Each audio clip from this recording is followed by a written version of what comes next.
Hello, welcome back to my channel. My name's Gavin Boyter. I'm a writer of short stories and hopefully soon to be published novels, we'll see. Anyway, I'm going to do a little bit more of these how-to videos on this channel just to mix things up a bit.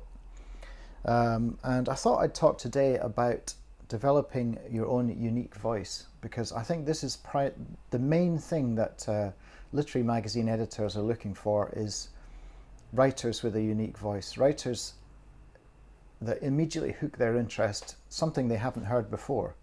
When you think about the day-to-day life of a literary magazine editor, they've probably read every narrative, every story type you can imagine. They probably have a huge list of cliches in their heads that they keep seeing again and again and again. So originality is really what they're looking for, and voice is part of that. So what do I mean by voice? Well, it's a blend of a whole range of things that makes your unique writing style distinct. It's a bit like the concept of an idiolect, which is a particular way of speaking. Professors of linguistics or people studying phonetics or whatever have this concept of idiolect, which is, I pronounce the word cow apparently very strangely for a Scottish person from Edinburgh, but I just do. It's part of my idiolect, I can't help it. Anyway, there's a similar concept for fiction, for, well, any kind of writing really, but for creative writing particularly. And what I'm going to do to demonstrate this is I'm going to go through the first 2 pages of my novel Stutter, which you won't have heard yet because it's not been published. But I'm going to read you the opening to Stutter, just the first 2 pages, something like 500 words.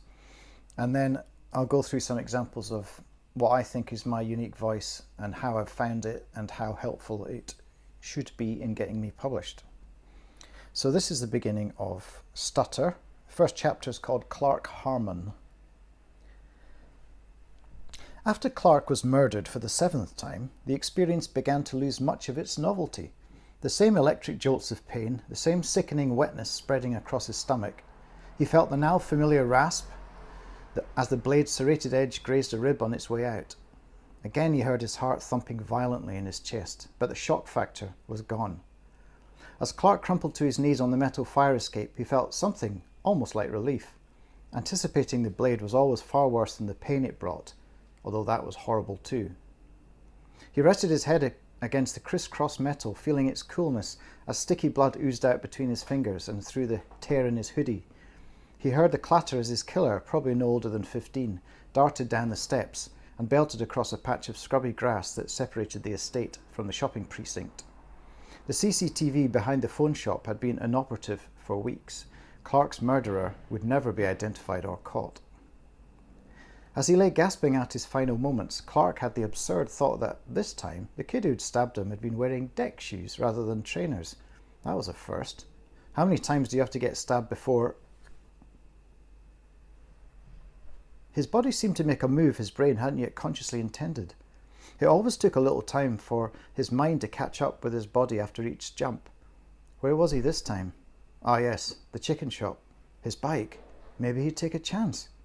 Clark shuffled quietly across the semicircular parking area in front of the shops, beelining for the bike that rested against the window of the chicken shop. His bike, a Mafia with Marvel Extended Universe collectible cards inserted between the spokes. A swell of young girls was chatting loudly in front of the doorway, irritating the adults trying to get in and out, but also providing a moment of cover. An instant of opportunity. Clark grabbed it. He walked calmly across the road and lay one hand in the centre of the handlebars, wheeling the bike away from the shop window, feeling a tug of something getting tangled in the spikes on the window ledge, but yanking the frame away and trying to look nonchalant. One girl with elaborately braided hair flashed him a look of warning. Shit. Trey's sister, Maz. As Clark straddled the Mafia and loped away across the pavement, he heard a yell from the shop doorway and saw a gang of boys burst out, some with boxes of fried food in hand. 3 of them ran for their own bikes, and their leader, Trey, almost 6 foot tall and permanently gym fit, shouted, "You better run, bruv!" Clark could do better than that. He had his bike back, and no one was more adept at navigating the neighbourhood than him. Under his skinny but agile frame, the bike metronomed from side to side as he built up speed. He could hear the distant whoops of the gang gaining on him, but that was just because he hadn't hit cruising speed yet.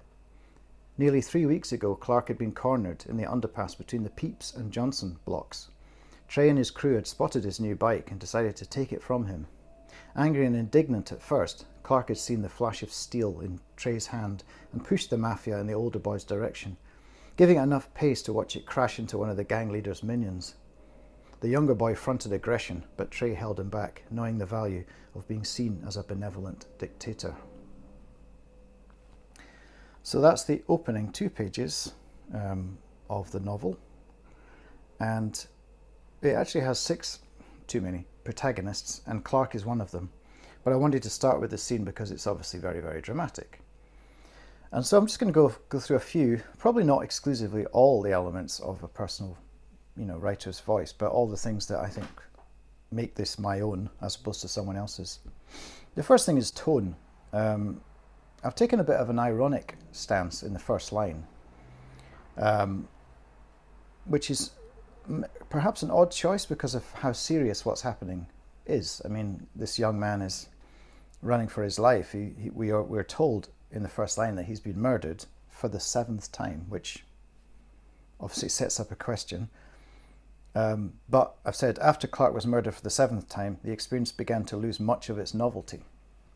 So it's kind of a gag, really, about, the last thing you'd think about with being murdered is how unusual it is. And yet, as the book then explains later on, that is actually important. That's a factor. So the first sentence sets out the stall straight away that this is not going to be an entirely... what's the word? It's not going to be a sort of warts and all kitchen sink kind of narrative. It's going to have a bit of ironic distance, a bit of surprise, a science fiction element perhaps. So hopefully that's quite clear from the way I've launched into that first line. Viewpoint. This is a very important thing, which I'll probably devote another how-to to, but in this one I've taken a kind of over-the-shoulder approach. It's not an I narrative, it's not first person. I'm talking about he, and I'm clearly very close to him because everything is seen from his viewpoint pretty much. But at the same time, the camera does sometimes pull out. I've got a bit about the clear bit here where it goes from being a over-the-shoulder third-person narrative to something else is the line, Clark's murderer would never be identified or caught, which is obviously a statement that Clark can't possibly know. This is the writer, the author, putting themselves into the text, or the sort of omniscient narrator. Now, you're told you can't do that, but of course, there are no rules. There are things that work, things that are more common. I believe there are times when you can step out of even a very close narrative to get a little bit of distance, almost like going to a drone shot from a following shot in a movie or something. Anyway, so that's the second aspect. The third aspect, I suppose, is structure. Now, I've dived straight into... I've dived into him having been stabbed. So that's an unusual choice, obviously, because obviously you'd expect it to build up to that. Because my novel is about people with experiencing jumps in time, it will build up to that again. So it makes sense almost to pull in randomly, and also throwing the reader straight into the action. It simulates what happens to the characters when they jump in time and suddenly are thrown back into their own lives. So that's why I made that choice. Insight. You kind of have to make a decision about how much insight your characters have into their own lives, their own experiences. And, perhaps a very genre-oriented novel, well, not so much these days, but some sort of traditional crime things may be very procedural, may be very sort of on the surface behaviour, what people are doing, what they're saying, how they're carrying out their activities. We might retain a certain bit of different distance rather from the character, but I wanted to put a little bit of insight into my character. So I've had them have the thought, anticipating the blade was always far worse than the pain it brought, although that was horrible too. So even as he's dying, even as he's fading away, this is the kind of person who is able to have the thought that it's almost a relief once he's been stabbed, because he knows it's coming and it will come, it will happen, and that horrible feeling of waiting, and not knowing when it's going to happen is finally over. So I wanted to give him that insight. The more insight you can give your characters, the more engaging they often are. Although it's not always the case, but we like to have clever characters. Surprise, obviously. I've gone for surprise in a big way in this one. So I'll just show you, I don't know if you can see, but on the page there's the time jump, the time dislocation is indicated with a couple of dashes in the middle of a sentence, and then 2 forward slashes, and then a couple of dashes at the beginning of the next sentence, as a graphic way of demonstrating that this is not an error on the page, this is a deliberate choice of going from one moment to the next without even finishing his thought. So this hopefully will create surprise in the reader. They may think I've gone insane, but if they read on, they'll understand why I've made this choice. But that was very much part of my voice. I could have done it another way. I could have just finished the thought. I could have used italics in the next scene. I could have just left a gap, put a couple of asterisks or something more normal, but I've gone for this unusual choice. Who knows whether it will work. Sentence structure. Perhaps also the mix of sentence length. It's something I maybe fall foul of a few too many times, is having very long sentences.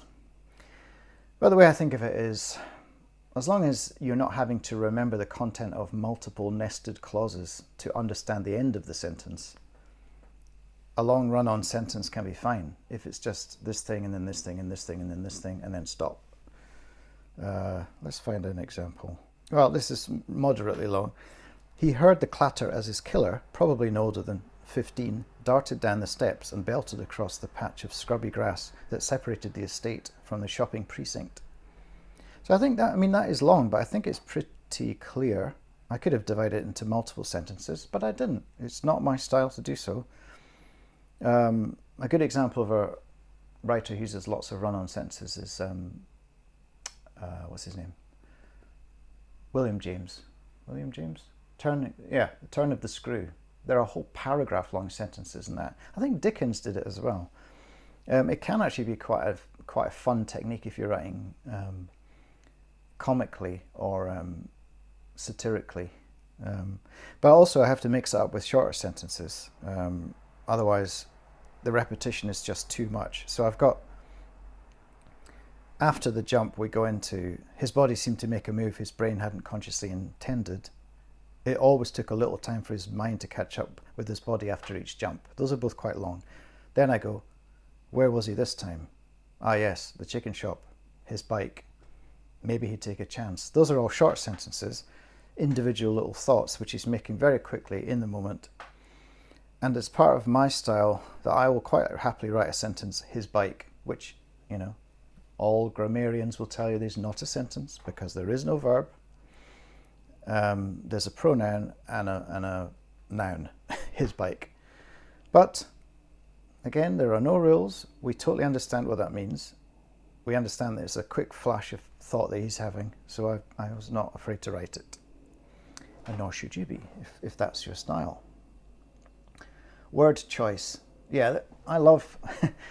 English has insane numbers of words, I imagine more so than any other language, often because we borrow from other cultures.